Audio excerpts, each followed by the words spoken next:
Hello, everybody across cameras on a Tuesday. I'm doing it early today because I've got some important appointments that I need to attend to. So, what am I talking to about you today? I am talking to you about how do you decide? Now, I've had always in sales mode in business, I'm always talking about, what value we bring and how I can connect with people. And I'm constantly reaching out to connect to those people that I see that I could collaborate with, that I can help serve. How can I support them? And I thought I'd talk about what I've noticed over the last few, really wonderful, rich conversations I've had over the last few days about how do people decide. Now, it doesn't matter the price point. Price is important, absolutely important. But what I wanted to talk to you about was what is the things that go through your mind and how do you make a really good decision? The first thing to be mindful of is when you're making decisions, you need data, right? You need the information to make sure that you can make a well-informed decision. Now, over the last week or so, I've been talking to people about making decisions about investing in themselves. And it just happens to have been those conversations that I've been having of late because that's what I do. I help people work on themselves. And it was interesting to understand, look, if I give you a scenario, I'm not going to disclose any names because it's important that I retain their privacy. But what I noticed, this was a conversation around entering into some higher education opportunities. And, you know, it's always good to give them data, give them information. But one of the things that I wanted to know was why. Why was it something they were thinking about and what research had they done first? So the really interesting thing about this particular person is they'd actually done some research and they had data at hand. So they knew what our competitors were doing. They knew what was available on offer. And I think that's a really important piece to remember is that your customer has never been so well informed. They have data. They can go do the Dr. Google thing and find out all the information that they possibly can. The downside of that, of what I noticed, was a comment that this person made was, oh, thank goodness, I can actually talk to somebody to walk through what my options are. So that can be the downside of doing the Googling thing, is that you can be flooded with information, and what you're not sure, what you don't necessarily have clarity of is it current? Is it real? Is it speaking to you? Is it relevant to your industry, your country? Is it a really old piece of information? So you got to check the quality of the data.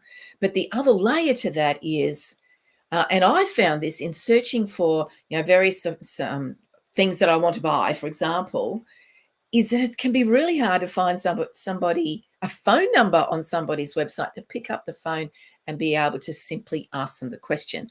I am certainly somebody who likes to Google and search and look for the solutions myself. I want to go and look at the reviews. I want to go and look at what things look like, how they're going to impact me, what value are they going to bring me to me personally or my business, depending on what I'm buying. But there will come a time that I want to pick up the phone and ask a question. And do you know what's really interesting and fascinating is that the number of times I've not been able to find a phone number. All I could find was on the Contact Us on their website is put in your name, phone number, and email address. Well, sometimes that's what I have to resort to. So I will do that. And that they think they're contacting me for a different reason to what I'm asking for connection with. But so I guess one key tip here for you as business owners, if you're listening to this, or leaders in business, make sure you're accessible. Make sure your customers can reach you and talk to you. I physically noticed the relief on this person's face when she said, oh, finally, I can just talk to somebody about this. I always enter these conversations with, how can I serve? What are you looking for? What information do you need to make a really well-informed decision? And you know what? It's okay if it's not me today or maybe ever. But for me, it's about, can I bring you value in this conversation that I can help you to make a well-informed decision? And if that well-informed decision is no or not yet, that's okay, because that's their circumstance for now. And so let's think about when you're making decisions about things that you are choosing to investigate, whether it's for you personally, in your role, wherever you're going. What are the things you're doing to make sure you've got the data and the information? because whatever that thing is, whether it's, a renovation at the house, it's a simple little purchase for the home, or it's a purchase for your own self-development or for your business, you need to have the data. So the first thing you should do is go and do some research. What can you find out there that can give you some relevant current data? You make a note of however that needs to be. Are you price driven? Think about this. Are you price driven? This person that I was talking to yesterday, as I said, she'd done all her research. Very, very interestingly, when she made her decision, it was not driven by price. She didn't go for the cheapest. She didn't go for the most expensive.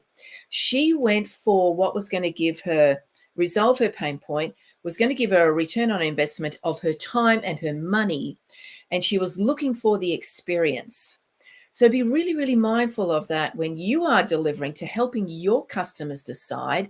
Know what experience you're bringing. Know the value that you bring to your customers. But, let's take it back a bit. This is about how do you make decisions? Do the research. Know what you're looking for. Know the output that you're looking for. Can you actually articulate, I need a solution to do this? Are you really clear about that? And most often you are. But do you have the rest of the data? Do you understand what experience you're going to experience? Do you know what value it's going to bring you? Are there any value adds that are going to be coming your way? In other words, what is the return on investment in time, effort, money, value, experience? Are you doing the research to get all the data? And if you're somebody who's procrastinating on your decision, I would suggest maybe you don't have all the data that you need to make a good, well-informed decision. So let's flip it. What are you doing to help your customers to make a really well-informed decision? Do you make yourself accessible? Can they contact you? Is your phone number on the site? Now, if you're going, whoa, I'm going to get so many phone calls. Well, wow, what a quality problem that is. There are ways to manage that, right? You can get 1-300 numbers, 1-800 numbers, all those sort of things. You can get answering services to look after you and those leads coming in to have a conversation with them. So set an appointment with yourself. There are so many ways. Don't make the fear of being overwhelmed with inquiries, quality problem, as I said, by stopping you by making your phone number and you accessible. If you don't want to give your private, your personal mobile number, get a 1-300 number, a landline, or something. Get something that they can reach out to you and connect with you. But be really, really, really mindful of this. What is the experience your customer's going to experience when they do pick up that phone and call you? Have you got people who know how to answer the phone properly? All that part adds to the data they need to know that they can make a well-informed decision. And as I said, what I know works for me is I make my phone numbers on my website. It's there all the time. I am more than happy to have a conversation with a prospect, to do some free mentoring for 30 minutes or so. Invariably, it goes longer because it just becomes a really rich and exciting conversation. And I am more than happy to do that personally while I am able. And there will come a time that I will become so busy that that's not possible. But you know what? I will have put the systems, the processes, know the customer experience I want my customer to experience, for them to know that it doesn't matter whether it's me or somebody else taking that call. They are going to experience what I want them to experience so they can make a well-informed decision. So that's pretty much my little rant for today. What have I gone for? Nearly 9 minutes. That's cool. I'm happy with that.